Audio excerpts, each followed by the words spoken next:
Ouviram do Ipiranga as margens plácidas de um povo heróico brado retumbante, e o sol da liberdade em raios fúlgidos brilhou no céu da pátria nesse instante. Se o penhor dessa igualdade conseguimos conquistar com braço forte, em teu seio, ó liberdade, desafia o nosso peito à própria morte. Ó pátria amada e idolatrada, salve, salve. Brasil, um sonho intenso, um raio vívido, de amor e de esperança a terra desce. Se em teu formoso céu, risonho e límpido, a imagem do cruzeiro resplandece. Gigante pela própria natureza, és belo, és forte, impávido colosso, e o teu futuro espelha esta grandeza, terra adorada. Entre outras mil és tu, Brasil, ó pátria amada, dos filhos deste solo és mãe gentil. Pátria amada, Brasil, deitado eternamente em berço esplêndido, ao som do mar e à luz do céu profundo. Fulguras, ó Brasil, florão da América, iluminado ao sol do novo mundo. Do que a terra mais garrida, teus risonhos lindos campos têm mais flores, nossos bosques têm mais vida, nossa vida no teu seio mais amores. Ó pátria amada e idolatrada, salve, salve. Brasil de amor eterno, seja símbolo, o lábaro que ostentas estrelado, e diga o verde louro desta flâmula, paz no futuro e glória no passado. Mas se ergues da justiça a clava forte, verás que um filho teu não foge à luta, nem teme quem te adora a própria morte. Terra adorada, entre outras mil és tu, Brasil, ó pátria amada, dos filhos deste solo és mãe gentil.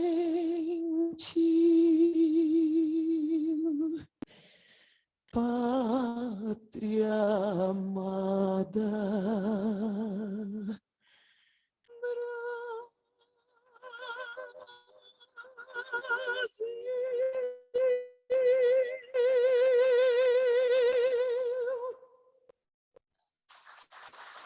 Mas principalmente, e lamentavelmente, as pessoas que perderam suas residências humildes foram morar na rua. E a gente olha, e aquilo passa rapidamente, e a gente acabou, de uma certa forma, se acostumando com essa pobreza, com essa miséria. E eu acho que está na hora de nós, a sociedade civil, junto com a nossa frente parlamentar do empreendedorismo, fazer alguma coisa. E não é fazer alguma coisa numa retórica de que as palavras o vento leva, mas no sentido de que a gente efetivamente tem que assumir um compromisso de fazer alguma coisa.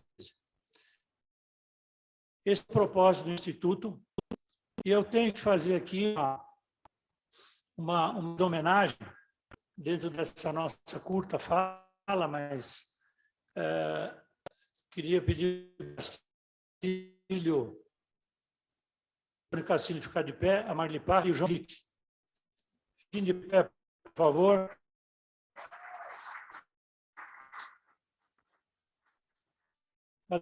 Marli. Agradecer a esses nossos diretores, junto com uma equipe de mais 12 colaboradores, que estão fazendo mais de um ano. Estamos estabelecidos em Brasília, nesse encontro extraordinário para ajudar a mudar o Brasil. E eu não canso de me falar que nós, empresários, não seríamos nada se não tivéssemos a frente parlamentar. Por uma razão muito simples, foram eles que foram eleitos, a sociedade depositou toda a confiança nos parlamentares, e nós, sociedade civil, temos que saber fazer essa integração. E essa integração está sendo feita todas as terças-feiras aqui em Brasília, na nossa sede. Foram mais de 8 encontros extremamente saudáveis, encontros de busca por uma melhoria, e essa melhoria passa, obviamente, por grandes discussões, por grandes debates. E hoje nós estamos realizando o primeiro evento, que é um evento que vai tratar do empreendedorismo e vai tratar da coisa mais importante hoje, que é o emprego. A desigualdade, infelizmente, tem crescido no nosso país. Nós falamos há pouco da pobreza, mas cada um de nós somos responsáveis pelo que está acontecendo. E conversando com o presidente do Sebrae, o Tirson, que daqui a pouco ele vai falar, ele falou uma palavra que eu vou até pedir permissão para usar. O Brasil precisa ser reconstruído. Não adianta a gente falar em retomada do crescimento se a gente não reconstruir depois do que aconteceu na pandemia. O dinheiro apareceu, o governo federal fez altos investimentos na pandemia, e nós temos que fazer altos investimentos no emprego. Então, nosso slogan desse nosso evento hoje é emprego, emprego, emprego já. Então, eu quero, nesse momento, iniciar, obviamente, a apresentação. Nós teremos 2 apresentações da Getúlio Vargas como embasamento técnico fundamental. O Sebrae vai falar um pouquinho também sobre empreendedorismo, também empregabilidade, e depois nós vamos para o nosso debate com a sociedade civil, e eu espero que a gente atinja a expectativa aí de todos, mas lembrando, pessoal, cada um de vocês aqui é um grande multiplicador para que o nosso instituto seja a voz da sociedade civil junto com os parlamentares e levar esse grande debate para dentro do Congresso.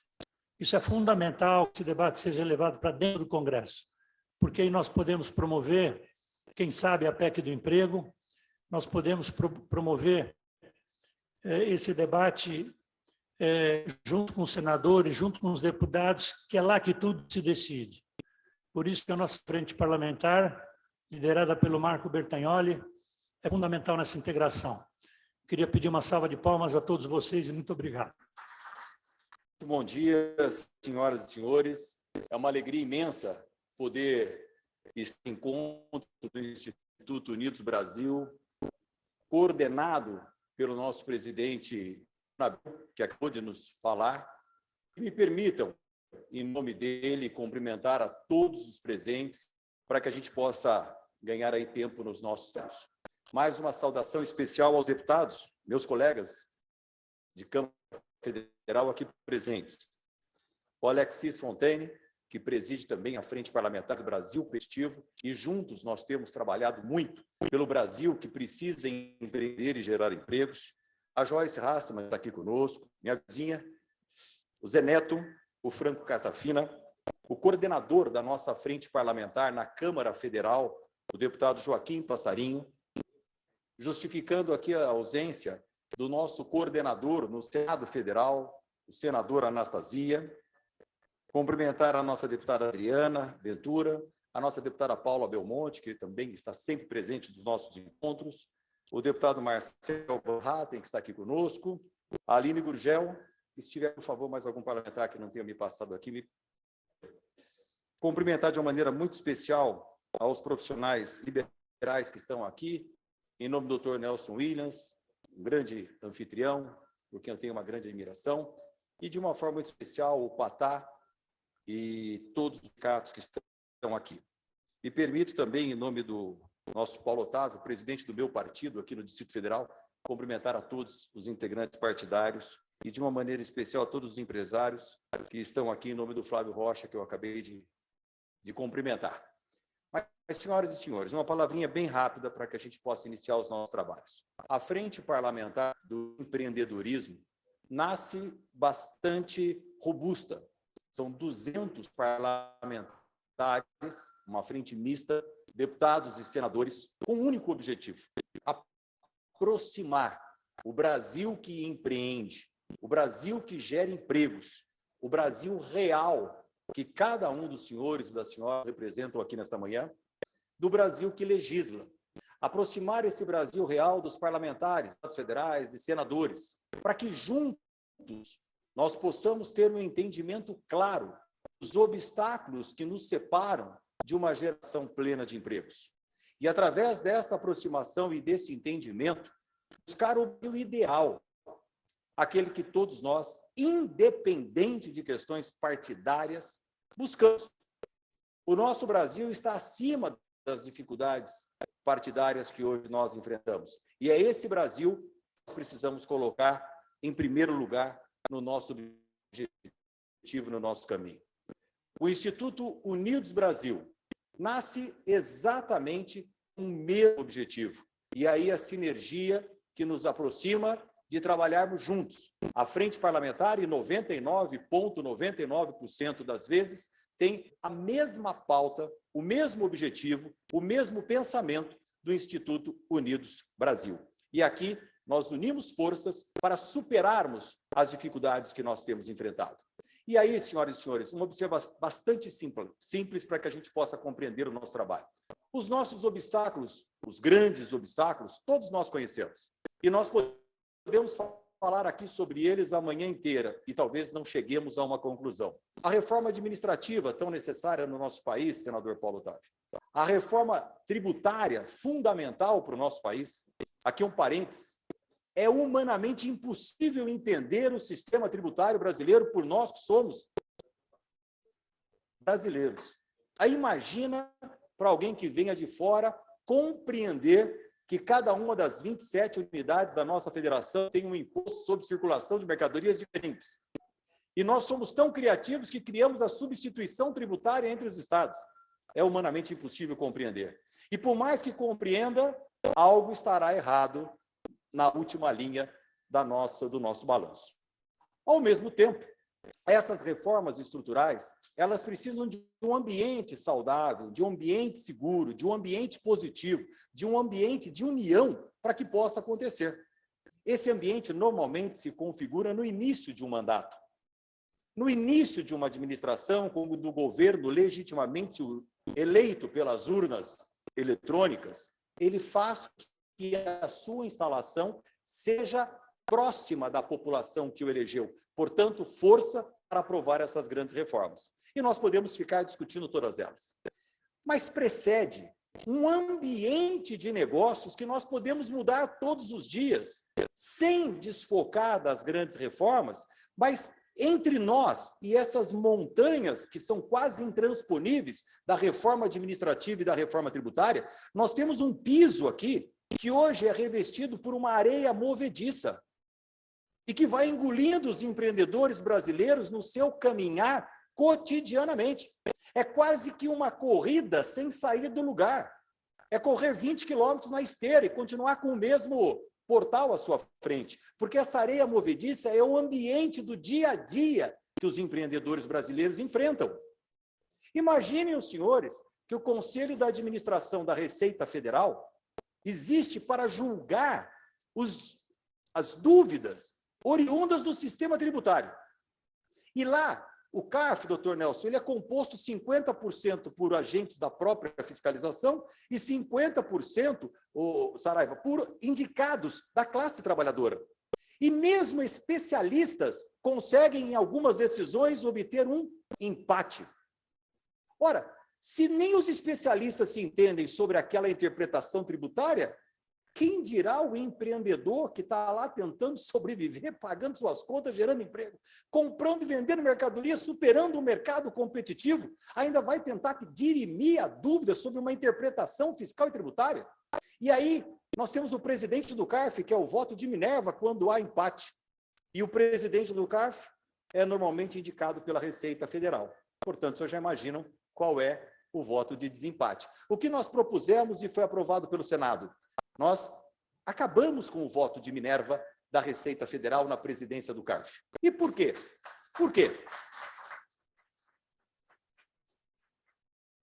Wander, por uma lógica muito simples, e é como eu norteio as maiores complexidades da vida. Resposta simples. E eu disse para o doutor Tostes, superintendente da Receita Federal, doutor Tostes, se o que está sendo discutido pelo CARF é tão complexo que os próprios especialistas não se entendem, na dúvida, pró-contribuinte. Fim. Porque se eles não se entendem, quem dera o empreendedor, que já tem todas as suas missões diárias. Portanto, senhoras e senhores, essa areia movediça pode ser pavimentada com um cimento que nos dê, no mínimo, tranquilidade para caminhar e avançar na geração de empregos, enquanto nós discutimos as grandes dificuldades do país, que são as reformas estruturais, tanto administrativa como a tributária, quanto outras. E esse ambiente o que é? É o dia a dia.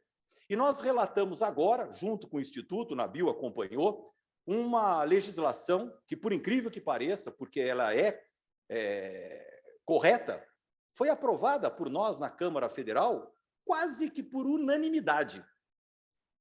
500 votos, Joyce. Só o pessoal que votou contra. Todo mundo votou a favor, do PSL ao PT. Por quê? Uma medida provisória que nós relatamos para melhorar o ambiente de negócios do nosso país nessa micro-reforma, Nabil, que nós podemos fazer cotidianamente. Agora, essa micro-reforma precisa ter força oriunda da sociedade civil organizada para que ela possa avançar. A força não está no que o governo quer fazer, a força está na organização da sociedade civil desse país. E vocês hoje, através do Unidos Brasil, dão um exemplo dessa força.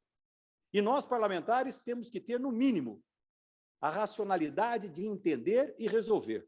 Para concluir,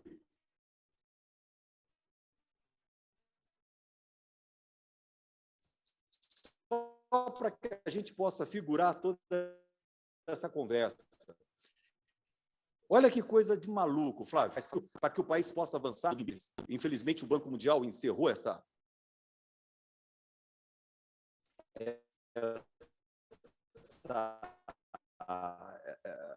esse ranking, empatados com o Paraguai.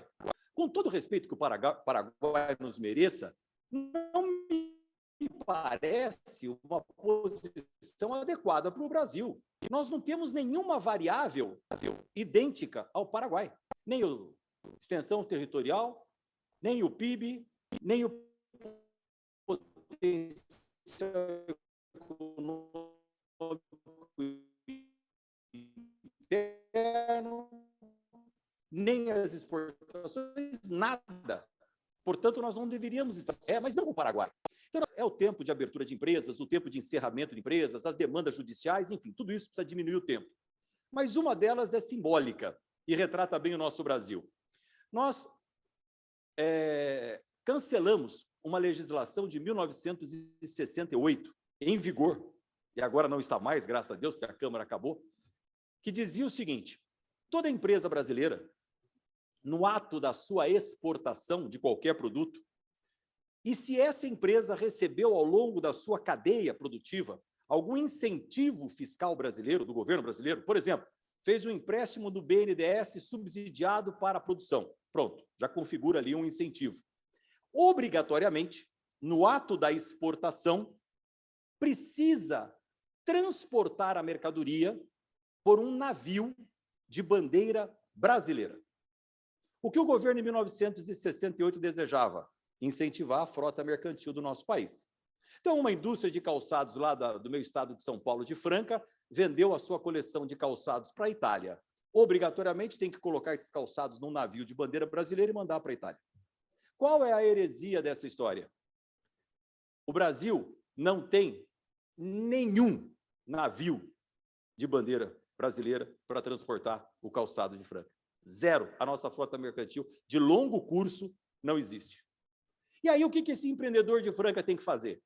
Depois de ter produzido o calçado, comprado os insumos, embalado, negociado com a Itália, vendido, faturado, pago os impostos, pago os empregados, feito tudo, na hora de embarcar, ele precisa ir até a ANTAC, doutor Nelson Williams, para pedir uma autorização, um licenciamento, o Brasil é cheio de licenciamentos, para transportar num navio de bandeira norueguesa. Agora, se nós não temos, por que o licenciamento? Porque o Brasil é cheio de licenciamentos. Hoje, os navios, como um automóvel, eles são licenciados nos paraísos fiscais. Então, mesmo os navios que possam ter grupos econômicos brasileiros como proprietários, no Panamá, nos paraísos fiscais, não no Brasil. É como o carro, está sempre na cidade onde o IPVA é menor. E nós revogamos essa legislação. O Brasil é cheio de legislações como essa que atrapalham e criam o nosso famoso custo Brasil. Portanto, nós podemos melhorar esse ambiente de negócios no dia a dia para que a gente transforme essa areia movediça que nos separa dos grandes desafios num cimento que possa dar tranquilidade. Senhoras e senhores, se nós precisamos, no ambiente de negócio, os desafios de empreender e gerar emprego. Se essa pergunta me fosse feita e alguém me dissesse, Bertaioli, resume numa única palavra os desafios de empreender e gerar empregos. Previsibilidade. O que o nosso Brasil precisa é saber aonde nós estamos indo e como nós vamos chegar.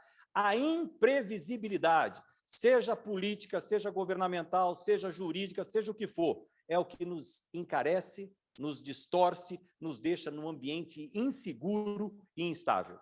Eu quero aqui colocar, Nabil, a Frente Parlamentar do Empreendedorismo, já com 200 parlamentares, entre senadores e deputados federais, à disposição do Instituto Unidos Brasil, para que juntos a gente possa verdadeiramente entender quem paga impostos e gera empregos no Brasil. E, da nossa parte, cumprir uma legislação mais acessível, mais clara, mais transparente, mais previsível, para que a gente possa ter um ambiente tranquilo e fazer aquilo que nós precisamos. Sair desses 15 milhões de desempregados, desalentados, subocupados, para um país seguro e um país que gere as oportunidades que todos nós desejamos.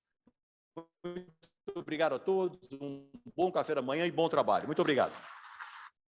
Bom dia. Queria agradecer a presença de todos, ao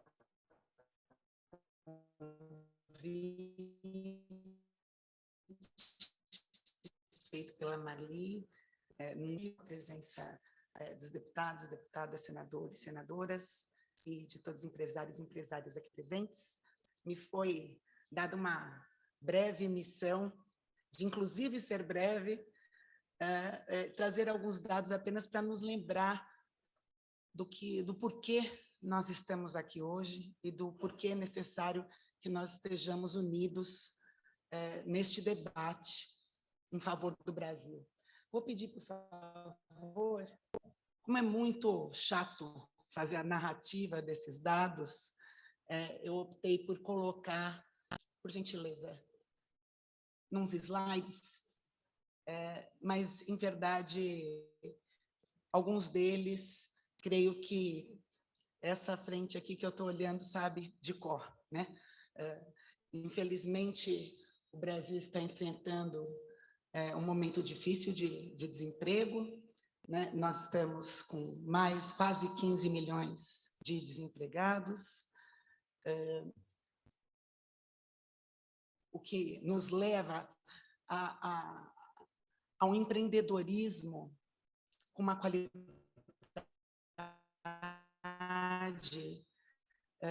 diminuída. O que eu quero dizer, né? A gente estava conversando com a Marli, poxa, a gente teve um aumento no número de empreendedores, será que isso deve ser comemorado?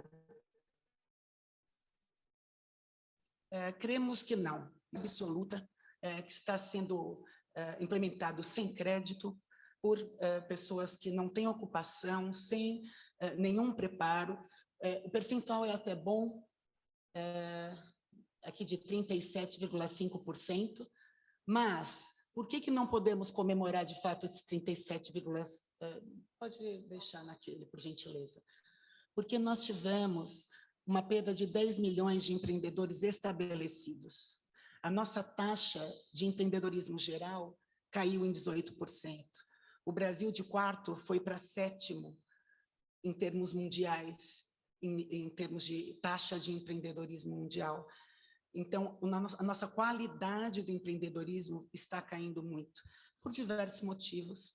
O deputado Bertaioli agora me disse que está com a missão de resolvê-los, mas nós precisamos nos unir para que isso se dê com o senso de urgência que os empresários que estão aqui juntos nos traz. Por favor.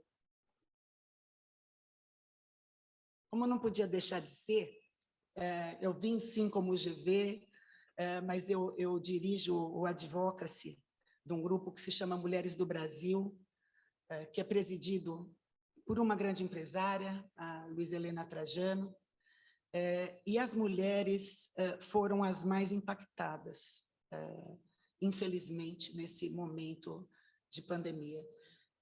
Elas, hoje, têm 34 milhões de mulheres que cuidam das suas casas, que são arrimo de família. Os últimos 5 anos, esse percentual subiu em 50%, mas o problema não é este, né? Porque este papel nós estamos, sim, assumindo na sociedade e com orgulho. O problema é que há um percentual de 46% a mais de mulheres mandadas embora do que os homens, e o percentual de mulheres empreendedoras que fecharam é de quase 65%, quando o de homens é de 35%.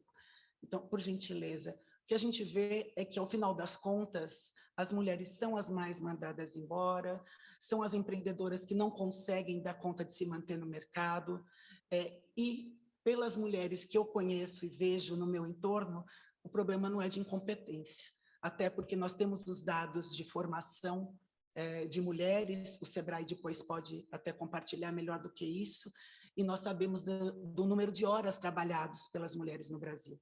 Então, no final das contas, o porquê nós estamos aqui. Dentro desse contexto, e principalmente em 2 frentes, nós temos que pensar, se não for a pauta do legislativo, com o senso de urgência e o pragmatismo do empresariado, e o apoio da sociedade civil, nós não vamos conseguir fazer a reforma que nós precisamos. Precisamos dessas 2 frentes de reforma, a primeira delas dentro desse ambiente público, que trata, né, de uma desburocratização, de uma profissionalização, tanto do tamanho da máquina, quanto de cargos, salários, aprimoramento, conectividade, inteligência de dados, tudo que eu tentei trazer até de forma breve, mas que se traduz em alguns exemplos de projetos de lei e 2 PECs, que eu vou deixar para compartilhar, Marli, com todos depois, para eu não fazer essa narrativa e poder encerrar.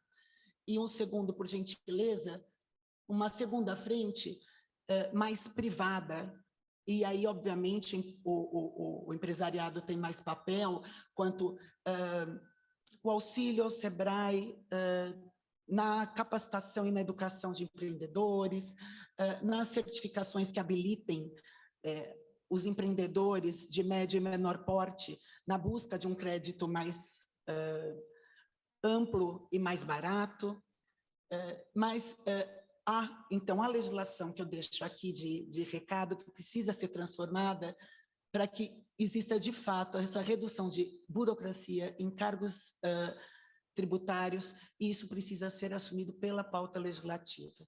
Então, no final das contas, o recado acho que está dado, os dados são sim ruins, nós temos ouvido um pouco de ruído sobre isso, porque melhorou aqui um pouquinho, melhorou aqui um pouquinho, a gente conseguiu dar uma ajuda de custo. Sim, nós enfrentamos com força, com galhardia, há uma ou outra melhora, mas os dados não são bons, e a academia inteira está testando isso, e nós precisamos enfrentar, em especial, com essa pauta legislativa e de forma muito célere. Obrigada. Bem, meus amigos, vocês viram que sobrou pouco para eu falar, né? A Lígia falou muito bem, se colocou muito bem, o Marcos Bertagnoli também colocou muito bem sobre a importância da desburocratização. Eu quero aqui cumprimentar o Nabil, como também o Antônio Castilho e a Marli e o João Henrique, por estarem coordenando esse instituto magnificamente. E todos os senhores apoiando a tão importante instituição e precisamos fortalecê-la cada vez mais para que nós possamos criar as condições necessárias para o empreendedorismo e a mudança, conforme o Nabil falou, da reconstrução. Não posso deixar aqui de cumprimentar nossa deputada de São Paulo, querida amiga, e também o Paulo Otávio, que sempre foram parlamentares, junto com meu querido pai. Mas eu vou fazer uma colocação rápida sobre a importância, eu pediria para colocar, só para bem objetivo. Pode mudar. Para vocês terem uma ideia, nós temos 30% do produto interno bruto nosso é da micro e pequena empresa. 51% dos empregos é da micro e pequena empresa. 18 milhões de micro e pequenas empresas que nós temos hoje. E 99% dos pequenos negócios. Essa é uma das... Eu peço para que vocês guardem essa mensagem, porque é isso que nós precisamos mudar. O Patá está aqui, sabe disso. Infelizmente, cada 100 pessoas, uma pessoa a 2 pessoas querem empreender. E nós temos de mudar essa realidade. O restante quer exatamente arrumar.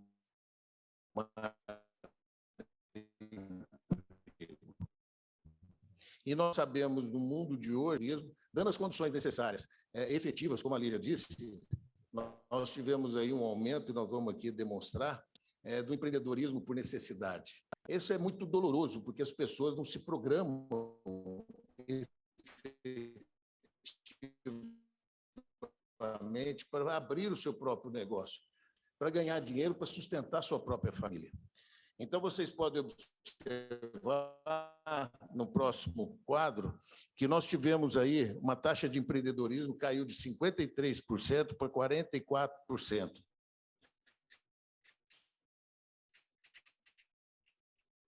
Isso representa 53 milhões de estabelecido, 46%.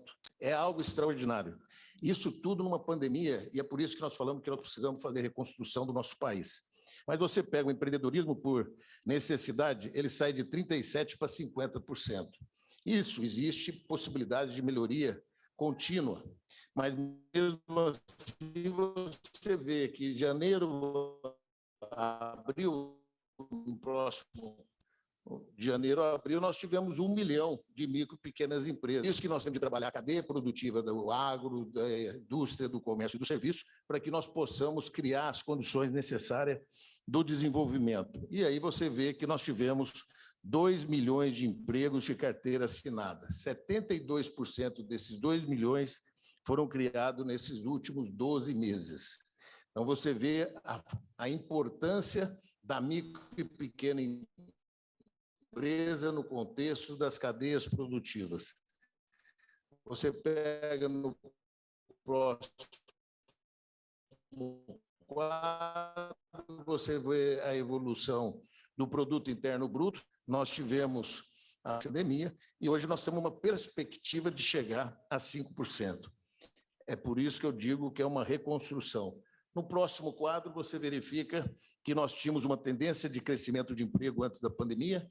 Durante a pandemia, praticamente derretemos, e agora nós estamos nessa fase da reconstrução, que seria a transição e a estabilização. Então, esses pontos todos juntos, eu gostaria de fazer uma reflexão com os senhores, que é exatamente o que nós estamos fazendo no SEBRAE, conjuntamente com o Carlos Melles. Hoje, o nosso presidente, Carlos Melles, não pôde estar aqui, porque ele foi representar o Brasil junto ao Senado brasileiro em Portugal. Então, efetivamente, ele não pôde estar aqui. Mas gostaria de deixar um ponto importante aqui, muito obrigado, um ponto importante aqui com os senhores, que é o que nós fizemos efetivamente em parceria com o SEBRAE Nacional e o SEBRAE São Paulo. Nossas instituições, elas precisam ter uma visão global. Nós somos um país continental. Não adianta São Paulo pensar só por São Paulo. São Paulo tem de pensar em todos os estados e vice-versa. Quando nós assumimos o SEBRAE em São Paulo, nós fomos visitar quase todos os SEBRAEs estaduais. E quando o Carlos Melles assumiu, nós começamos a fazer as convergências importantes dos programas existentes no país. Para vocês terem uma ideia, nós temos a Faculdade de Empreendedorismo em São Paulo. Conseguimos agora, junto com o Carlos Melles, nacionalizá-la. Todos os SEBRAEs estaduais têm a Faculdade de Empreendedorismo. Essa faculdade de empreendedorismo, no mês passado, 660 mil professores serão treinados com aprendizado sobre empreendedorismo para que nós possamos levar nas escolas das nossas crianças do primeiro ano até a faculdade. Tudo online, por intermédio da faculdade, que foi desenvolvida e foi criada e foi ampliada para todos os nossos estados. Fizemos agora a importância da Feira de Empreendedorismo. Essa Feira de Empreendedorismo, ela se tornou a maior feira de empreendedorismo do mundo, virtualmente. Se tornou internacional. Nós tivemos um envolvimento de mais de 200 mil atendimentos, mais de 120 mil pessoas adentraram essa Feira do Empreendedorismo, para vocês verem a importância do fator do empreendedorismo e das condições necessárias do fortalecimento e da reconstrução que as atividades econômicas precisam ter. Nós fizemos um trabalho junto com a Getúlio Vargas, está aqui a nossa amiga da Getúlio Vargas, a Lígia, pelo fato de que todos nós aqui somos municipalistas. E por sermos municipalistas, nós precisamos criar as condições necessárias, principalmente sendo o primeiro ano da administração municipal de um prefeito, está aqui o prefeito de Guaratinguetá, que sabe disso, que pode reforçar o que nós estamos falando, onde nós, com o levantamento vocacional do município, qual é a vocação que o município tem? É turismo, é o empreendedorismo de turismo rural, os importantes que aquele município pode aproveitar para fazer uma administração mais competente, junto com o legislativo, o executivo e o setor privado. Para vocês terem uma ideia, no início de nossa gestão, nós tínhamos 33 escritórios e mais em torno de 100 SEBRAEs pontuais nos municípios do estado de São Paulo. Hoje nós temos praticamente 480 em São Paulo. E tem custo disso, custo muito pequeno, mas a gestão, quando você puxa o poder público junto, como vetor de desenvolvimento, trazendo a Câmara Municipal, trazendo o prefeito junto, trazendo o setor produtivo, então está a associação comercial junto, está o sindicato junto, está uma cooperativa junto, o setor produtivo junto, fomentando o empreendedorismo, fomentando o trabalho. Se nós não fizermos isso, nós não conseguiremos reconstruir o nosso país. E isso tem de ser exemplo do governo federal, do governo estadual. Todos têm de estar unidos hoje para salvar o país. Conforme o Nabil disse muito bem, a nossa sociedade empobreceu, o mundo empobreceu. Nós tivemos uma vertente muito grande, que foi o agronegócio, que deu a sustentação para o nosso país. Mas imagina os países aí fora que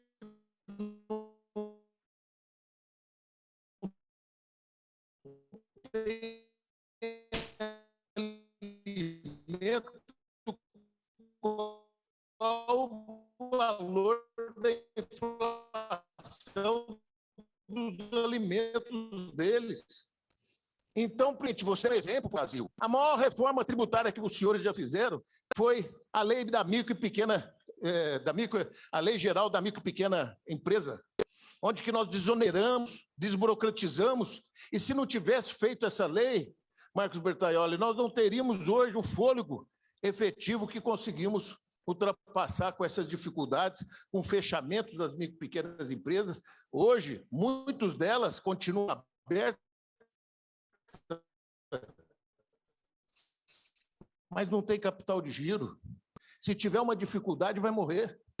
E é por isso, para que nós possamos trabalhar as cadeias produtivas do processo produtivo em todos os setores, o agro, a indústria, o comércio, o serviço. Temos aí um ponto importante da regulamentação das terras. Regulamentação das terras com crédito de carbono vai trazer muito movimento efetivo, financeiro, econômico e de sustentabilidade para o nosso país. Então, se nós não tivermos isso em mente, não tivermos a educação como prioridade, e todos esses pontos que eu disse aos senhores, fica difícil a gente criar uma reconstrução no nosso país. Nós temos feito um trabalho muito bacana, junto com os consórcios dos prefeitos, o Marco Bertaioli e Joyce. É muito bacana, porque você vai e leva todos esses conceitos do setor de vetor de crescimento, do setor da vocação das pessoas. Estamos trabalhando muito também o Empreenda Rápido, uma parceria com o governo do Estado, efetivo, onde que você pega uma pessoa, tenta descobrir a vocação dessa pessoa, e você prepara essa pessoa por 5 dias para que ela possa ter condições de tirar um pequeno recurso para comprar algum maquinário dele, ou para, se ele for pedreiro, ou se for manicure ou pedicure, para você ter as ferramentas para iniciar os seus trabalhos. Então, essa junção todas, de fazer efetivamente a transformação digital, onde está aqui, o Flávio conhece muito bem disso, o pequeno empresário, se você usar uma plataforma, você paga um percentual elevadíssimo para o dono da plataforma. É o lucro da pessoa, até mesmo da alimentação.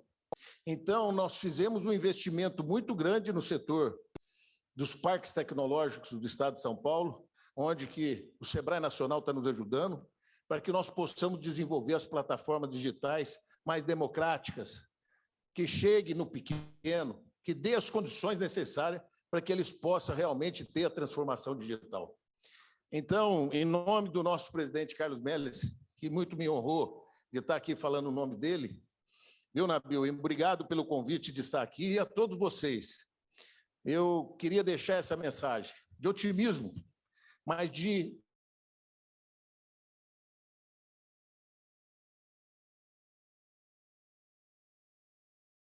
bom dia a todos.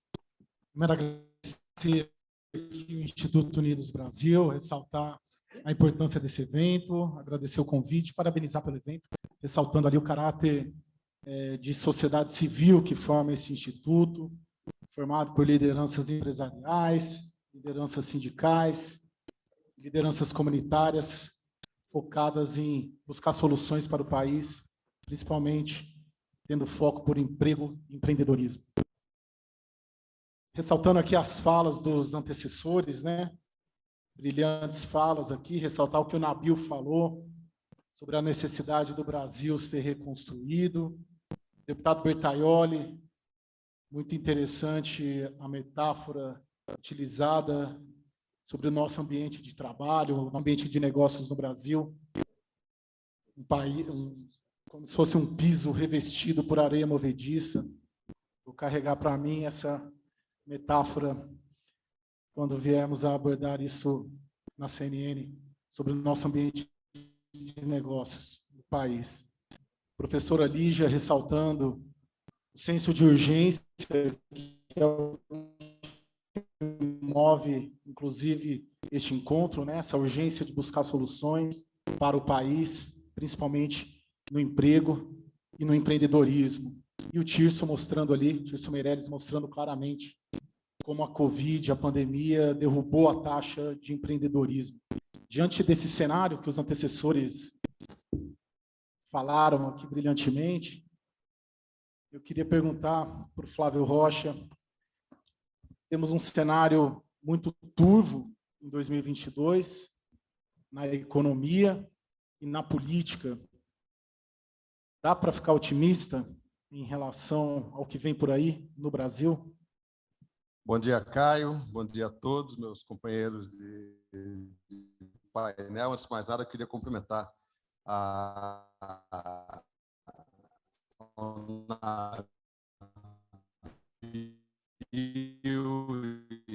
competente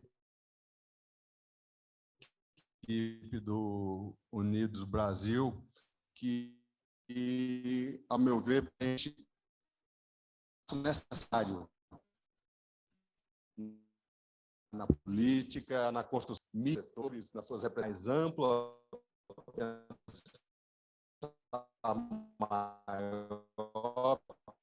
pensar holisticamente, a pensar no... Então, parabéns ao Nabil sendo e fazendo esse movimento. E isso reforça esta deformação profissional de todo varejista, que é de uma visão sempre otimista. Quem não é otimista tem que mudar de profissão, não tem que estar no varejo. E, Caio, a minha visão, respondendo à sua pergunta, é de um otimismo muito fundamentado, um otimismo com um alicerce muito forte. Porque esse otimismo não está calcado em um político, em uma caneta de um político, em um governo, está calcado na origem de todas as mudanças, que é a vontade do povo. E nós temos que ter muito orgulho na melhora, no amadurecimento desse personagem central da mudança, que é o eleitor brasileiro. Um eleitor que vai às ruas para exigir uma reforma da Previdência, para exigir uma reforma trabalhista, nos enche de orgulho e nos enche de esperança no futuro. A gente vê aí países desenvolvidos que empacam no crescimento, porque não conseguem se libertar de uma entidade que a gente está... Nossa responsabilidade é enquadrar esta entidade chamada Estado. Não pode ser uma corte. O Estado existe para servir a sociedade e não para servir-se. Então, esse é o nosso papel fundamental, dimensionar, enquadrar esse Estado que se agigantou, se hipertrofiou, olhando para os seus privilégios. Para isso que existe esta entidade. E, para isso, nós temos o apoio fundamental desse novo personagem, desse gigante que despertou. Porque, se a gente pensar bem, Caio, o conflito fundamental, dizia o meu saudoso pai, que nos deixou o ano passado, é entre os que puxam a carruagem, e até usando aqui a analogia do Bertagnoli, e os que estão aboletados em cima da carruagem. A carruagem é o Estado. Os que puxam a carruagem são capital e trabalho. São a força de tração, que é a única força motriz da prosperidade. 98% numericamente, consequentemente 98% dos votos, porque nós estávamos hibernando. Esses 2% que se apoderaram da carruagem chamada Estado são organizados, têm os seus lobbies poderosos, mas eles estão apavorados, porque o gigante acordou.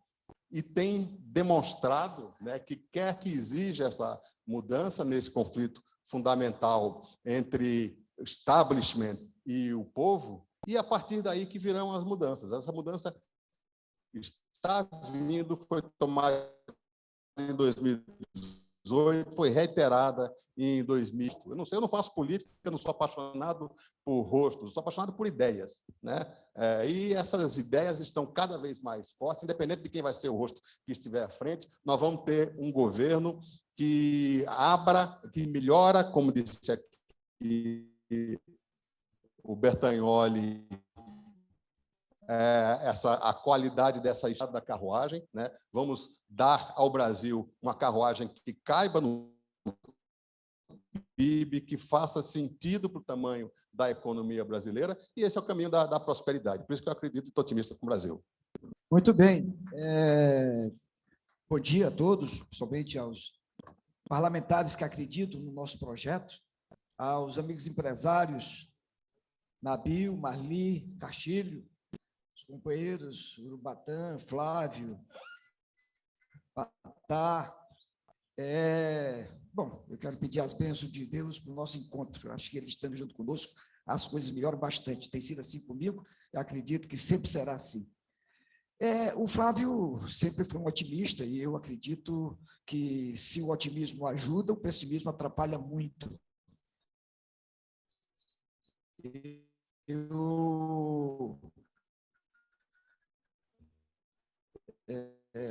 O Instituto Unidos pelo Brasil foi criado, a classe produtiva privada, o empreendedorismo, em todas as atividades, em todos os setores.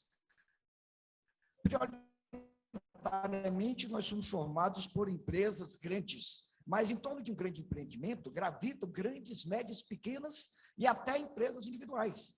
E todos nós sabemos dos benefícios de um empreendedorismo. Se uma pessoa se dispuser a empreender montando um carrinho de cachorro-quente, ele precisa ser ajudado. Num país de tanta necessidade, de tantos necessitados, ele hoje tem o carrinho de cachorro-quente, amanhã tem a lanchonete, depois tem um restaurante e assim por dentro. Saraiva, eu falei cachorro-quente, não foi quibe, não. Então, de forma que todos nós sabemos da grande importância do empreendedorismo. Por exemplo, nós temos um exemplo no meu Ceará de um empreendedor que resolveu montar uma fábrica de sapatos. Então, é dispensável dizer para os senhores o efeito multiplicador na produção de couro, sola, cola, papelão, a distribuição, o atacado, o varejo, a geração de empregos, tributos que foram criados, de forma que o benefício de apoiar o empreendedorismo é fundamental. E aí, a grande vantagem do Instituto Unido pelo Brasil ter escolhido formar a Frente Parlamentar. A Frente Parlamentar de Legisladores, eu reconheço os senhores e as senhoras legisladores, grandes empreendedores, os senhores de empreendimento, administrando os recursos, a logística, de onde vai distribuir o santinho, a faixa, vai falar com quem, para quem, combatendo a concorrência, tanto quanto nós. Tem 20 candidatos querendo tomar o seu voto lá, como tem querendo tomar o meu cliente, tem querendo tomar o cliente do Flávio, de todos os varejistas, das empresas de um modo geral. E os senhores têm uma experiência muito grande. Quem está aqui passou pelo executivo, seja como governador, prefeito, secretário de Estado, ministro, e as decisões que os senhores tomam aqui, elas repercutem na vida das pessoas. E é isso que precisa ser visto. Repercute para o bem ou não. Por exemplo, nós estamos vivendo um momento, agora, hoje, nesse instante, está sendo votada uma PEC, e, por conta dessa PEC, algum iluminado legislador chega e diz: há algum tempo atrás, nós desoneramos alguns setores, em torno de 17, por que agora a gente não volta a onerá-los para diminuir e ter uma receita para cobrir esse furo do teto? Senhores, o benefício da desoneração feita há alguns anos atrás já foi absorvido. ou na abertura de novas lojas, ou na reformulação, ou na geração de empregos. Os senhores imaginam a confusão mental de quem está nessa situação de voltar a ser onerado? É preciso que a gente analise com muito cuidado e condições de sobrevivência na nossa economia, é uma pergunta que se faz. Agora, passou na comissão, nós ajudamos a passar na comissão. Agora, seguraram numa outra comissão, dá a impressão até que seja uma chantagem para aprovar os precatórios, o imposto de renda. Agora, nós, da sociedade civil, vamos ficar quietos com isso? Nós temos que mostrar que nós estamos unidos, o nome do Instituto é Unidos Brasil, e mostrar para o povo brasileiro que nós queremos emprego, queremos cidadania, queremos oportunidade para homens e mulheres. Foi passado aqui agora, as mulheres que já são discriminadas, foi passado, como é que estão as mulheres? E outras questões. Então, nós precisamos ter essa unidade. E o brasileiro, ele é empreendedor. É impressionante. Mas o empreendedor que nós queremos não é aquele dos aplicativos que fala, olha, vai ser empreendedor para ganhar R$1.000 e colocar sua vida em risco. Não é essa, não. Nós queremos empreendedor como o Saraiva do passado, com uma lojinha pequena, e hoje é o que mais vende esfirra no Brasil, que é o nosso querido Habib aí.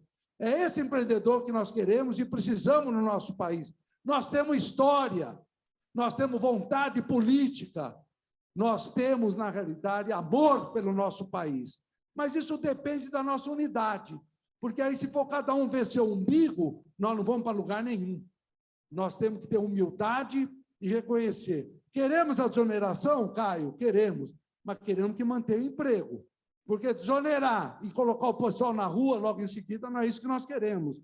Queremos desoneração? Tem a 4ª Revolução Industrial e 5G, trocado o ser humano pela máquina, que estão fazendo também. Então, é muito cuidado e equilíbrio. Então, as centrais sindicais, eu falo aqui no meu nome, daqui a pouco o Miguel fala pela Força Sindical, as centrais sindicais estão unidas com os empresários para construirmos um Brasil cidadão, um Brasil de emprego, um Brasil de distribuição de renda, um Brasil de cidadania, um Brasil dos brasileiros.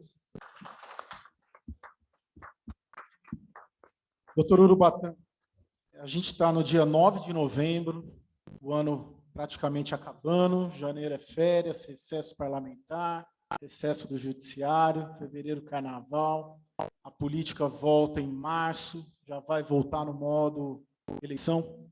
Pegando o que o Flávio falou e um pouco os colegas disseram, como enquadrar o Estado do senso de urgência das medidas em favor do emprego e do empreendedorismo, como alertá-los de que o calendário necessário é o da economia e não o da eleição e o da política.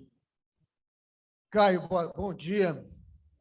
Nabil, repito, você é um craque. Bom dia, Nabil. Em nome do Nabil, eu quero cumprimentar todos os empresários aqui presentes.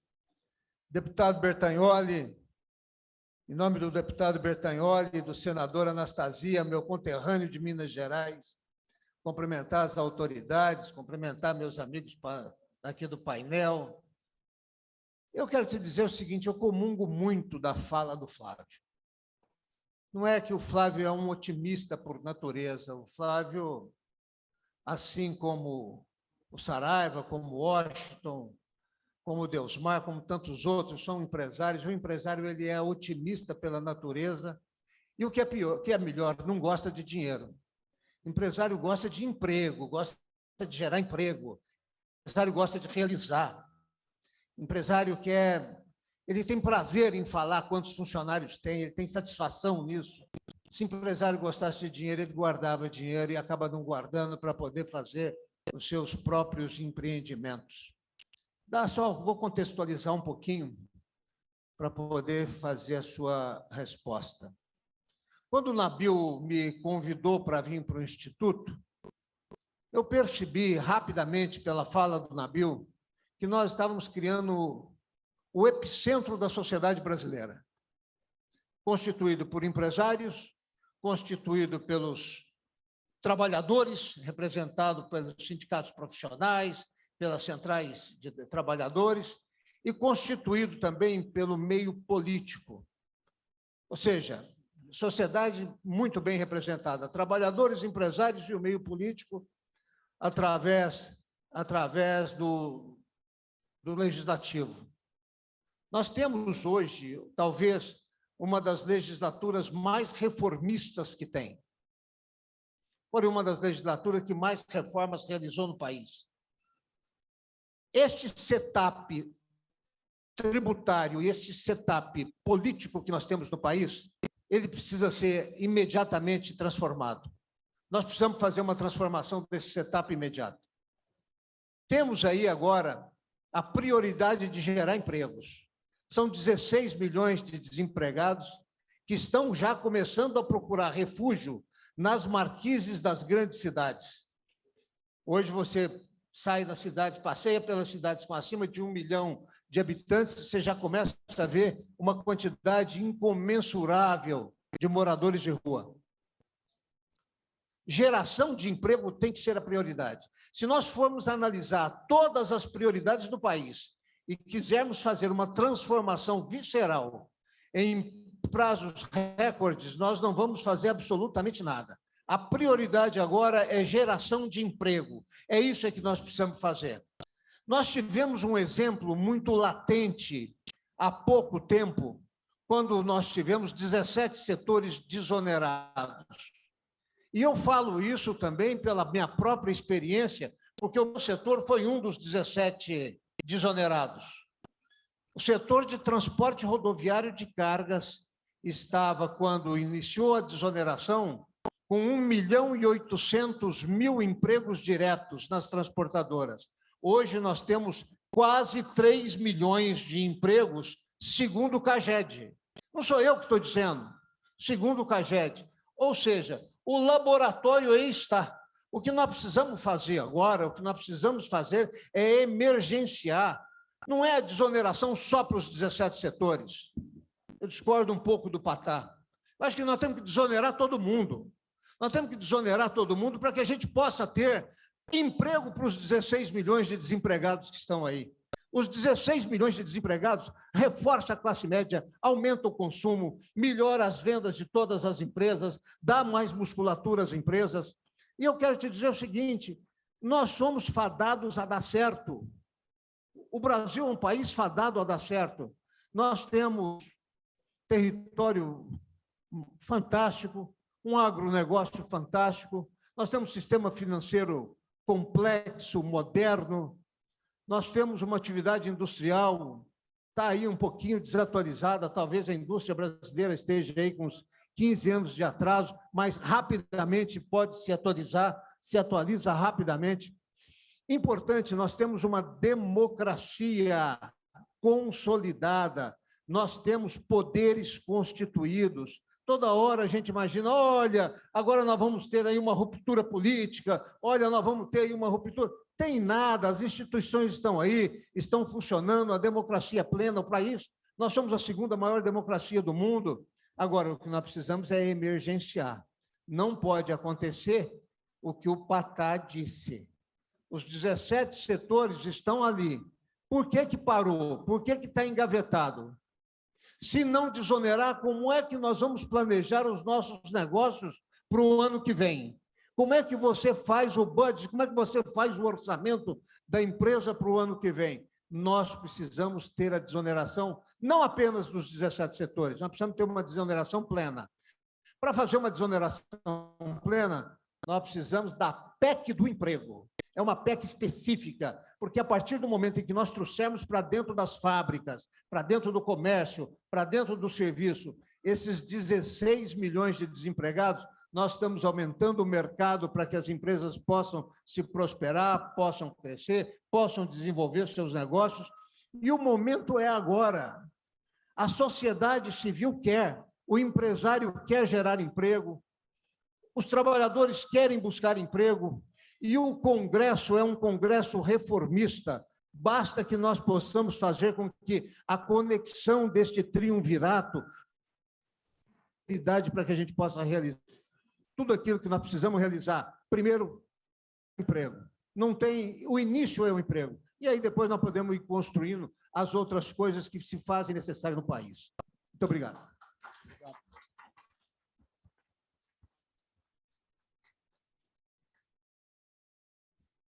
Bom, agora a gente... Temos mais um tempinho aqui para continuar? Não, né? Então tá bom, muito obrigado a todos. Muito obrigado. Só para quebrar o... É uma réplica, né, Patá? É um segundo. Eu não é que eu seja contrário ao que você falou, é que eu estou dizendo que é melhor ter hoje a possibilidade de manter o que tem, os empregos, 6 milhões, do que, senão não vai dar tempo até dezembro, aí nós vamos ter milhões de pessoas na rua. É isso que eu falei. Mas eu sou favorável que nós possamos construir juntos uma decisão e uma forma de resolver como depois fazer com que a Previdência, a saúde sejam pagas. É só isso. Mas eu só concordo. Desoneração gera emprego. O exemplo foi dado pelos 17 setores. Os 17 setores ampliaram seu volume de empregos de forma brutal. Agora, é um exemplo que está aí. Pegar deste exemplo para que a gente possa fazer com que toda a atividade produtiva possa ter a sua desoneração. O que nós não podemos mais, Caio, é fazer com que cada funcionário nosso se transforme numa insegurança jurídica e para cada funcionário a gente tem que pagar 2. Está errado. Essa conta está errada, essa conta precisa ser revertida. Né? Se existe uma unanimidade em termos desse tema tão polêmico que é a reforma tributária, é que a oneração da folha é o pior de todos os impostos. É o imposto do desemprego, é o imposto que expulsa, que exclui, é o imposto da exclusão. Então, se vamos discutir reforma tributária, tem que se começar por aí, eliminando o pior de todos os impostos, que é o imposto do desemprego. Acho que a desoneração é algo que une a todos nós. Bom, tema desse segundo painel, geração de empregos. Vou começar com Saraiva. Bom, primeiro, obrigado a todos por estar aqui. Saraiva, vamos continuar nesse debate de desoneração, debate quente, que todo mundo tem ali as posições bem claras. Te perguntaria a possibilidade da gente fazer a correlação entre desoneração e geração de empregos. Quanto mais desonera, mais empregos gera. Se restringir só aos 17 setores, o que sobra? Fazer essa correlação, por gentileza. Bom, eu vou dar uma mudada um pouco nesse debate, porque eu estou vendo que tem apenas 4 minutos para cada um, e às vezes pode não ter um repique, alguma coisa. Então, na verdade, quando eu fui convocado para cá, era para falar de geração de emprego e desoneração. Então, se vocês me permitirem, eu vou usar os meus 4 minutos para passar uma mensagem. Pode ser? O Brasil está passando pela maior desigualdade social dos últimos anos. Causa principal, cada um fala uma coisa, mas a causa principal é desemprego. Nós precisamos, em caráter emergencial e prioritário, criar empregos neste país e, com eles, restabelecermos ao trabalhador a dignidade de ter trabalho, a honra do sustento da família, o privilégio da educação aos filhos e o deslumbrar de um futuro melhor para toda a família. Empresários de todos os países devem assumir a obrigação pela busca da igualdade social, assumir o compromisso prioritário de gerar empregos ao trabalhador, única ferramenta potente na busca de uma ascensão social distante da pobreza, da fome e da miséria. É no emprego que os trabalhadores podem demonstrar seus potenciais, desenvolverem suas qualidades, sonharem com dias melhores, não no futuro, mas nos dias de hoje. É no emprego que eles podem mostrar seus potenciais próprios, que se escondem e se reprimem quando estão desempregados.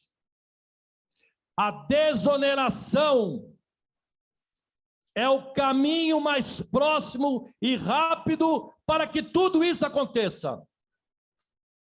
Ainda que todos saibam, enxergam e veem que o maior erro é o de pagar impostos sobre a geração de empregos, pagar tributos sobre o trabalho, não têm a coragem de mexerem e agirem nesse item. O incentivo ao emprego deve estar livre da carga tributária. Quanto mais geração de empregos, menos impostos sobre eles, para que o trabalho possa crescer soberanamente, se fortalecer e chegar ao lado de todos os brasileiros, trazendo justiça e igualdade social a todos, em todos os ambientes e a qualquer lugar do país onde estiver uma pessoa que precisa trabalhar para o sustento do lar. Ricardo Patá, temos que nos dar as mãos, empresários e trabalhadores de todas as classes sociais, sem quaisquer distinções, para que surjam novas empresas, para que existam, as que existam sobrevivam e se multipliquem, para que o trabalhador cresça, prospere, tenha cargos maiores e melhores, cresçam economicamente, desenvolvam-se, tornem-se donos dos seus próprios negócios, conquistem melhores condições de vida, cresçam naquilo que fazem, levando educação e prosperidade a seus filhos e à família. A era das transações digitais domina os tempos atuais. Os controles são absolutos e é através dessas transações que os impostos devem ser gerados, através do lucro das suas vendas, dos ganhos que geram a produção, e não através do emprego, na qual é preciso pagar impostos para se gerar trabalho. Um absurdo, algo contrário, algo que não combina pagar impostos para gerar trabalho. Um absurdo que ninguém coloca a mão. Hora dos nossos governantes, empresários e trabalhadores se unirem e agirem em favor da desoneração, não para 17 empresas, mas para todo esse Brasil, e livrar a geração de empregos da carga tributária. Tempos de desoneração e não de impostos sobre o trabalho. É a discussão de geração de empregos e desoneração que a Unidos pelo Brasil traz nesse dia para discutirmos perante a sociedade. Obrigado, queridos. Nós estamos saindo de uma pandemia, começa a se falar muito da pandemia do emprego que o país está passando. Queria uma análise sua, se estamos mesmo numa pandemia do emprego, no começo, no meio, no fim, e qual a vacina ideal para essa pandemia do Brasil. Caio, obrigado. Bom dia a todos. Bom, depois da forma, né, da eloquente e com conteúdo que o Saraiva aqui falou, fica até difícil eu falar sobre a questão do emprego.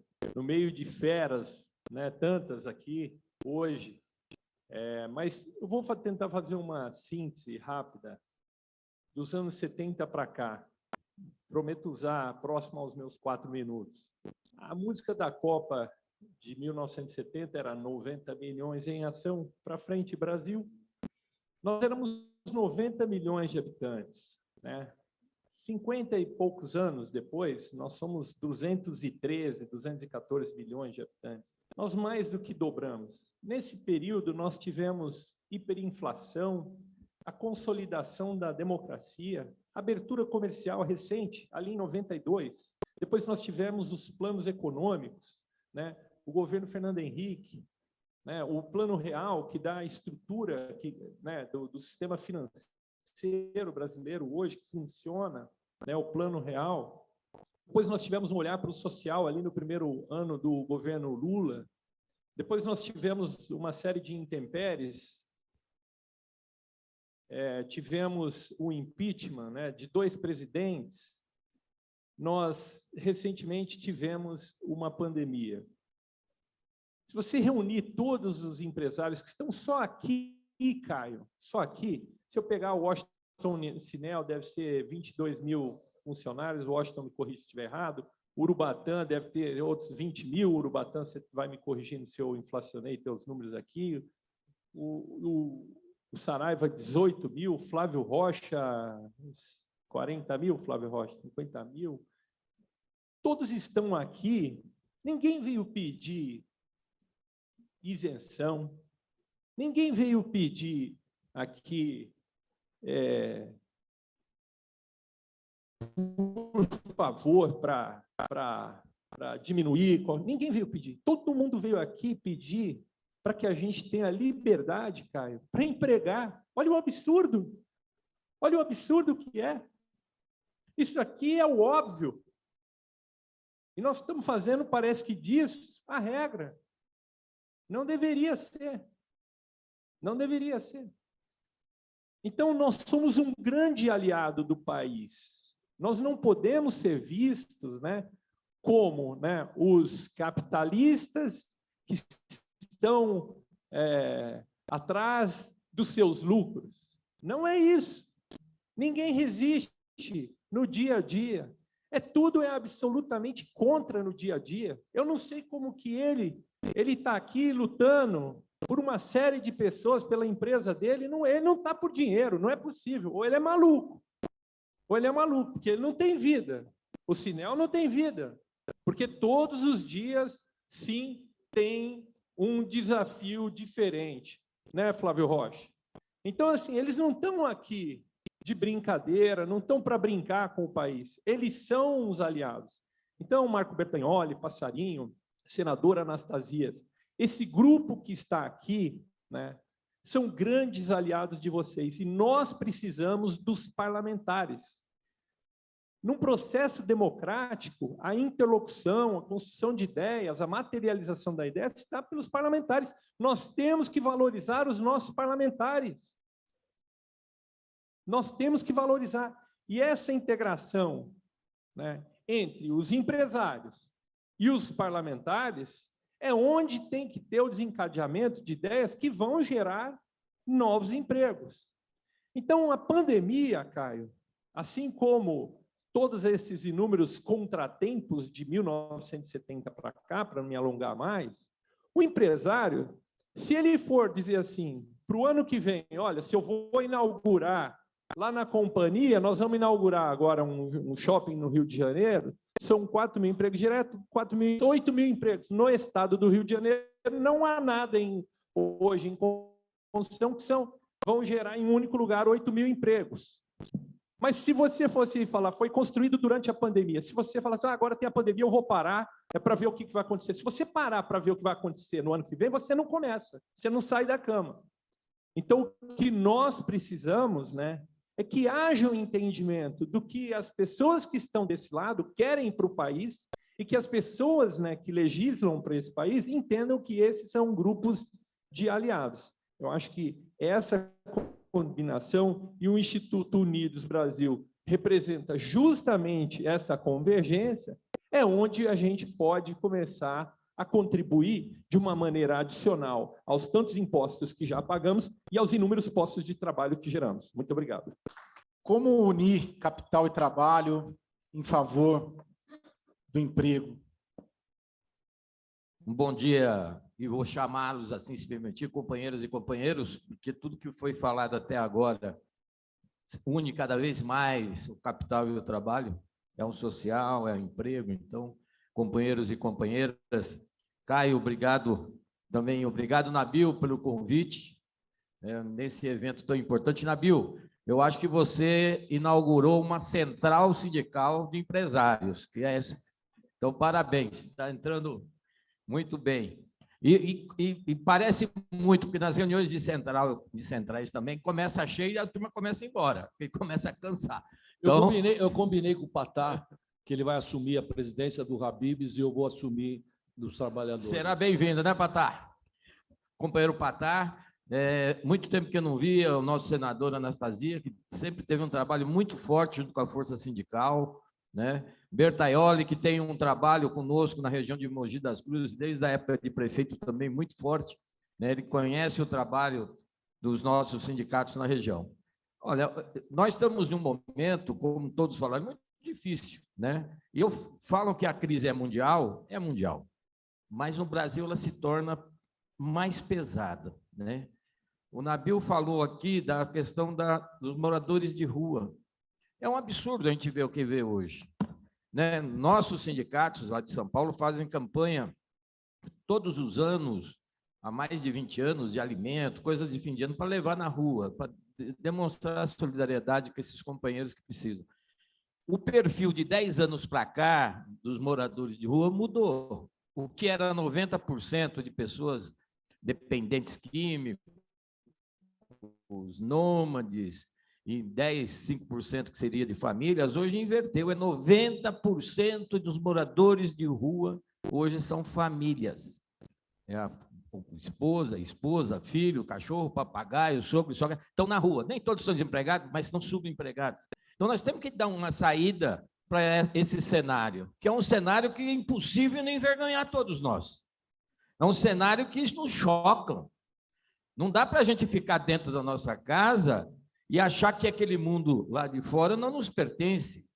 Ele é o ambiente que nós vivemos. Então, nós temos que ter esse papel, dentro da sua pergunta, Caio, de fazer essa aproximação, né? O movimento sindical não é contra os empresários. Muito pelo contrário, sem empresários, sem as empresas, não existe movimento sindical. Nós somos juntos, temos o mesmo objetivo, que é lutar para um país ser mais justo, para gerar emprego, para o país se desenvolver, crescer, dar orgulho aos nossos filhos e netos. Esse é o papel do movimento sindical e eu acho que, com certeza, também dos empresários. Agora, temos que achar caminhos. Não dá para achar que só para, nesses momentos, para melhorar uma situação ou outra, grupos, e isso acontece muito, setores que fazem muito lobby são privilegiados. Então, começa a ter soluções, pequenos curativos no problema, para setores mais organizados, em detrimento dos outros, sem a discussão profunda que tem que ter. Não adianta achar que só desonerar vai resolver o problema. Nós temos que ter uma discussão séria, e aqui os parlamentares sabem disso, de uma reforma tributária, mas que se discuta, não a toque de caixa. Tentaram fazer uma mini-reforma trabalhista agora, na medida provisória 1045. Uma medida provisória que era para regulamentar uma proposta dos trabalhadores, que era o plano de proteção e emprego, para auxiliar os empresários na folha de pagamento, mas também garantir o emprego dos trabalhadores. E aí, iluminados, foram lá e encheram de coisa estranha dentro da medida provisória, que era para tirar direitos, era para precarizar, sem discussão. Querem discutir? Vamos discutir. Agora, não dá para ser, né, nesses momentos, tirarem vantagem. É uma loucura, é um tiro no pé. Nós precisamos ter trabalhadores, ter massa salarial. É isso que nós precisamos. Nós precisamos no Brasil, e todo falar disso aqui, que todo mundo sabe, né, as dimensões que o Brasil tem, né, as culturas regionais que nós temos que começar a pensar em um plano que não seja de governo, seja de Estado, um programa nacional de desenvolvimento sustentável. Não dá para falar em desenvolvimento se não for sustentável. Não dá para falar em desenvolvimento que não seja com emprego de qualidade. Então, nós precisamos ter isso como objetivo. O que pode ser bom na região norte não é bom na região sul. Nós temos que começar a pensar o que é bom no centro-oeste, o que é bom no nordeste. Então, são coisas que a gente tem condições e a capacidade, como o Patá falou aqui, do nosso povo de pensar, de achar soluções. Vamos discutir, nós não temos que parar de enxugar gelo. Então, nesse momento, a gente tem que pensar nisso. de achar um caminho, gerar emprego. Na desoneração, nós também achamos que ela tem que agora dar uma continuidade, porque nós sabemos o impacto que vem.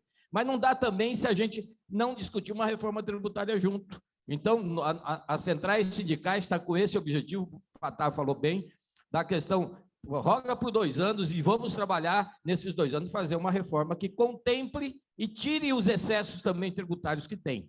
Né? Agora, não pensar que é só sobre o custo dos trabalhadores. Tem muito mais custo aí que tem que tirar. Né? Então, nós temos que ver que até agora, né, sempre tentam pegar só essa parte. E também uma frase final, e aproveitar aqui, todos aqui chegando no fim do ano, que a gente faça, Nabil, vamos proporcionar uma campanha aqui de fim de ano, para a gente ajudar o que pudermos aí as pessoas que com certeza vão ter um fim de ano e um começo de ano muito ruim, ou com alimentos, com roupas, ou até com empregos, que é o melhor que seria, mas que a gente levante isso e faça uma campanha de solidariedade forte. Aqueles nossos irmãos e irmãs que, com certeza, vão passar ainda muitas necessidades. Obrigado.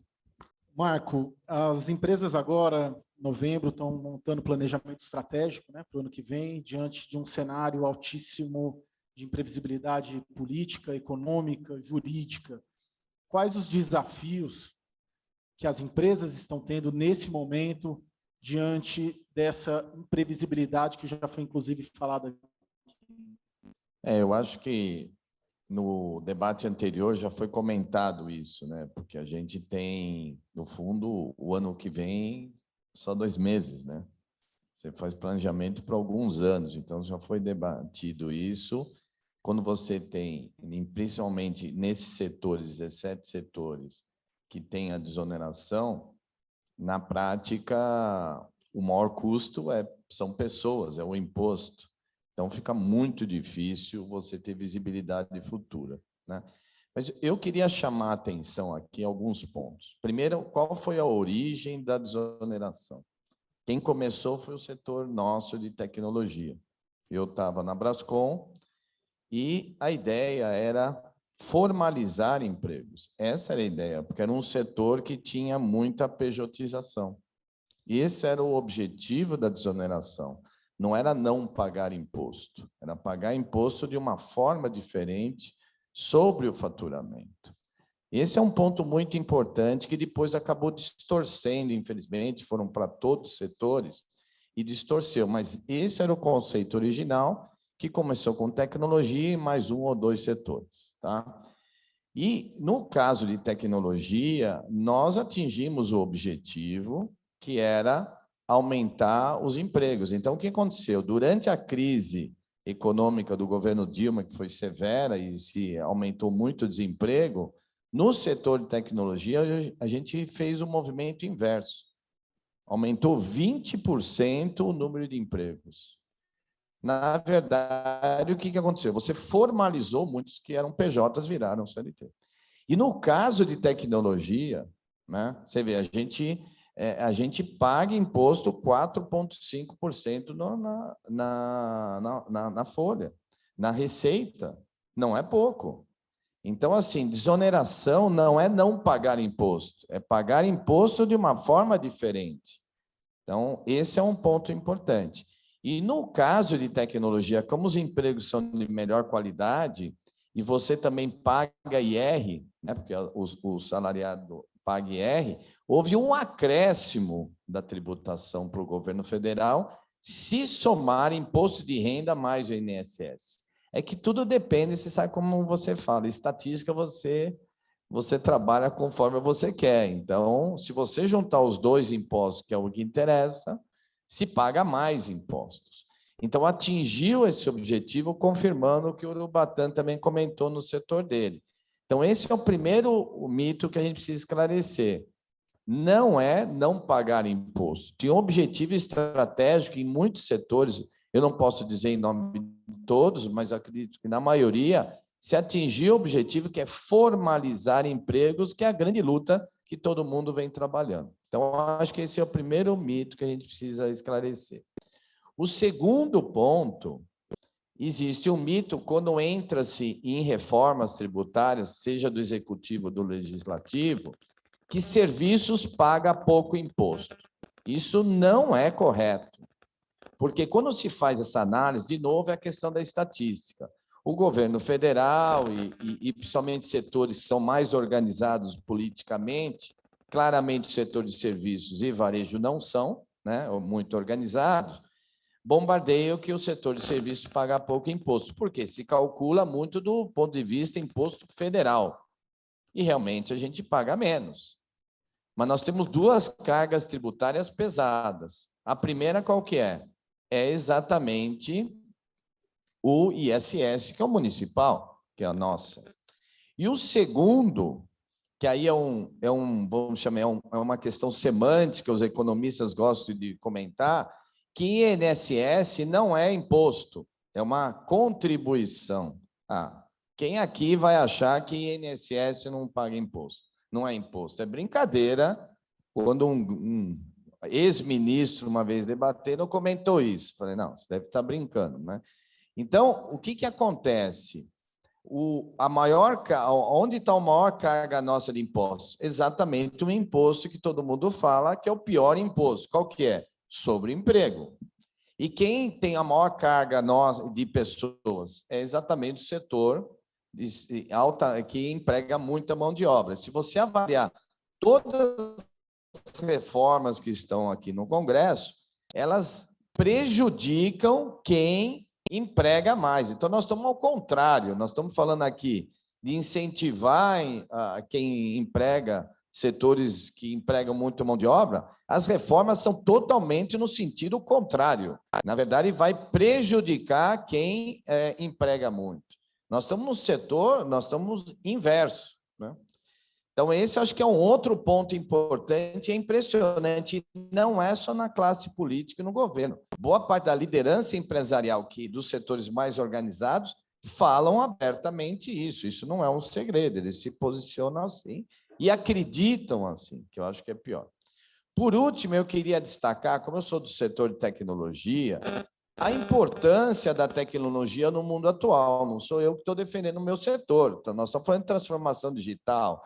Para mim, a única forma de trazer realmente melhoria da qualidade de vida, né, e aumento de produtividade nesse país que nós precisamos, além do emprego que a gente precisa, é através da tecnologia. E me frustra, porque eu já passei por vários governos aí nos últimos 20 anos, sempre a gente acaba dando uma assistência técnica importante, e é frustrante.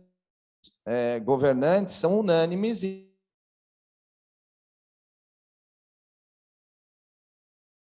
principalmente na questão de impostos, a gente é só prejudicado. Não estou nem pedindo que nos privilegie, mas pelo menos não nos prejudique, né? Lembrando que a Índia, depois de um projeto de mais de 30 anos, ele exporta 100 bilhões de dólares, enquanto hoje o Brasil exporta talvez 300, 250, é 40%. Imagine a qualidade de vida que mudou na sociedade da Índia através da tecnologia.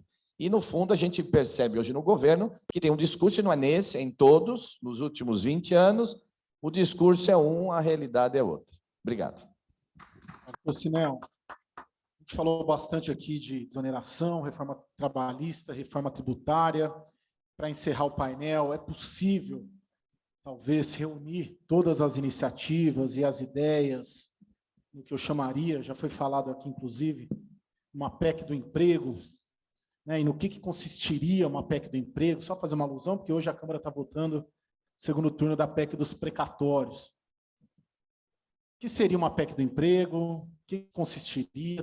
Teria condições políticas, econômicas de avançar? Como que o senhor idealizaria um projeto nesses termos?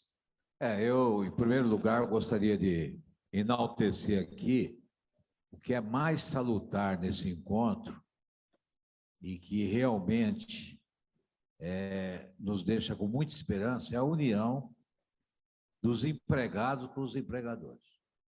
Isso é uma força que eles vão ter que ceder para nós, porque não se consegue mais gerar emprego nesse país com o custo da geração de emprego. Eu vou dar um exemplo.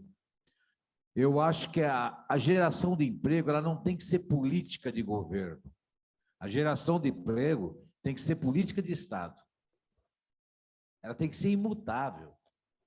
Eu vou dar um exemplo claro de uma companhia brasileira que foi para a Flórida, se instalou, que foi a Embraer. O governo americano deu 500 milhões de dólares para eles gerarem tantos engenheiros de emprego, tantos... Deu lá um quadro, a fundo perdido. O governo americano financiou aquela indústria a fundo perdido. E nós aqui, com a caneca na mão, pedindo para que geremos mais emprego. Nós temos 14 milhões de desempregados. Você sabe o que é isso?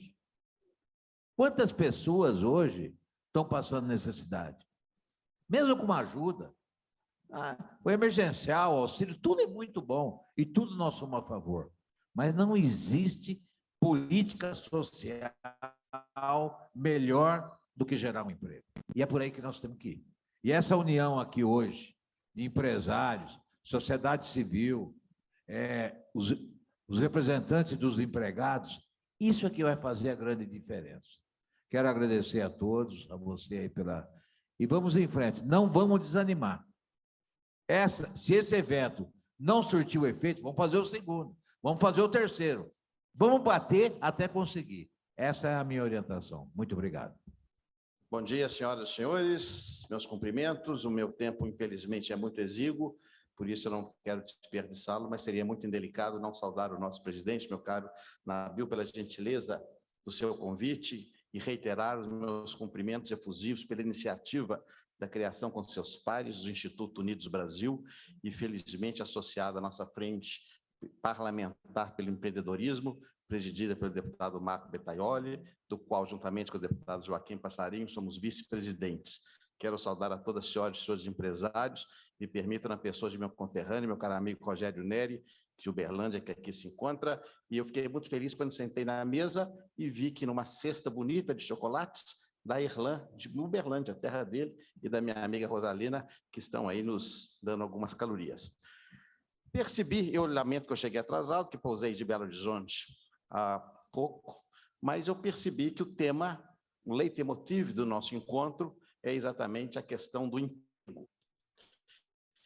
Óbvio, o que foi dito aqui é como a lei da gravidade. Ninguém pode discordar que o emprego é a solução adequada para o desenvolvimento de qualquer nação, porque dá autonomia, liberdade, autoestima, prestígio e as condições necessárias para que a família consiga, inclusive, estimular a educação de seus filhos. Então, isso é um ponto pacífico. A grande indagação e a grande dúvida é como gerar os empregos. A geração de empregos não é responsabilidade do poder público, é, evidentemente, uma decorrência da ação da iniciativa privada. Ao poder público cabe, todavia, de maneira fundamental, estimular, fomentar e dar as condições objetivas de um ambiente favorável para que a geração de emprego se desdobre e crie esse quadro positivo. E é exatamente o que nós não temos observado no Brasil, sejamos justos, ao longo das últimas décadas. Não há no Brasil, a meu juízo, pelo menos, um ambiente simpático à geração positiva de empregos. Por isso, a visão do empreendedor, eu observei aqui vários senhores empresários se manifestando, é quase uma luta leonina numa selva verdadeiramente robusta e quase que primitiva para conseguir avançar e desbastar as dificuldades que são hercúleas para gerar empregos e que as empresas sobrevivam. Isso é um dado da realidade. Por outro lado, nós não podemos também imaginar e considerar o poder público, quando eu falo poder público, exatamente com o objetivo de englobar os poderes constituídos, executivo, legislativo e judiciário, como inimigos do mundo empresarial. Jamais. Tem de haver o equilíbrio, a associação, a convergência, a compatibilidade, o compartilhamento. E, para isso, o que nos falta, infelizmente não posso me estender muito pelo tempo, mas o nosso querido Miguel há pouco falava, representando a força sindical, e tocou numa questão que o Washington também mencionava há instantes, que me parecem fundamentais, que é ausente do Brasil, meu caro Nabil. Já disse isso nas nossas reuniões, que é o sentimento de planejamento. Nós não temos planejamento no Brasil com uma agenda de prioridades clara e robusta. Hoje, o Brasil está parado, deputado Joaquim, para discutir PEC do precatório. Se fôssemos uma nação que tivesse um mínimo de planejamento e condições de desenvolvimento, ninguém podia discutir uma PEC que, do ponto de vista jurídico, eu sou advogado, de fato, suspende pagamentos devidos pelo Estado. E eu lembro sempre, é a sexta, já modificamos 5 vezes o texto constitucional, que tem 30 anos de idade, sobre a matéria de precatório. Os senhores são empresários, os senhores têm um crédito. Imagina o devedor, durante tantos anos, modifica as regras de pagamento ao seu alvedrio, ao seu talante, ao seu bel prazer, de modo lateral. Então, evidentemente que não há o mínimo planejamento. O doutor Nelson Willis, um grande advogado do Brasil, conhece isso bem melhor do que eu. Então, o resultado é que há uma instabilidade. Essa instabilidade leva a um dos temas que foi recorrentes aqui, que é a questão exatamente da desoneração. Se a desoneração foi feita e foi colocada dentro de uma realidade, os empresários sabem disso melhor do que eu. Aquilo foi incorporado, já faz parte. E a modificação, também lateral, e sem uma mínima fase de, digamos, de passagem ou de transição, claro que cria distúrbios. Então, o que nos falta, meu caro Nabil, e eu tenho de concluir esse encerramento, é no sentido que precisamos ter planejamento, governança. Nós temos de ter, de fato, dentro do poder público, em associação com a sociedade civil e com os empresários, lideranças inspiradas que tenham amparo em critérios técnicos adequados para termos um planejamento razoável e dar ambiente positivo, ambiente estável, ambiente amigável para que o empreendedorismo se firme, porque, do contrário, nós vamos ver dissoluços. Hoje é a PEC dos precatórios, ontem foi discutir questão de urna eletrônica, amanhã é discutir algum tema pequeno, e não vamos nos esquecer, não é a lei que resolve o problema do Brasil, não é a lei. Nós temos no país um furor, que eu já disse tantas vezes, legiferante, que é exagerado. Nós temos que mudar a cultura, e a mudança da cultura, ela resvala e necessita, reitero, da liderança inspirada, que não é só do poder público, é fundamentalmente da sociedade civil e do homem médio brasileiro. Então, desse modo, meu caro Nabil, parabenizando, nós temos que ter mais empreendedorismo, coragem, ousadia, criatividade, inteligência e, sobretudo, agenda de prioridades para termos um bom planejamento do Brasil. Parabéns, muito obrigado.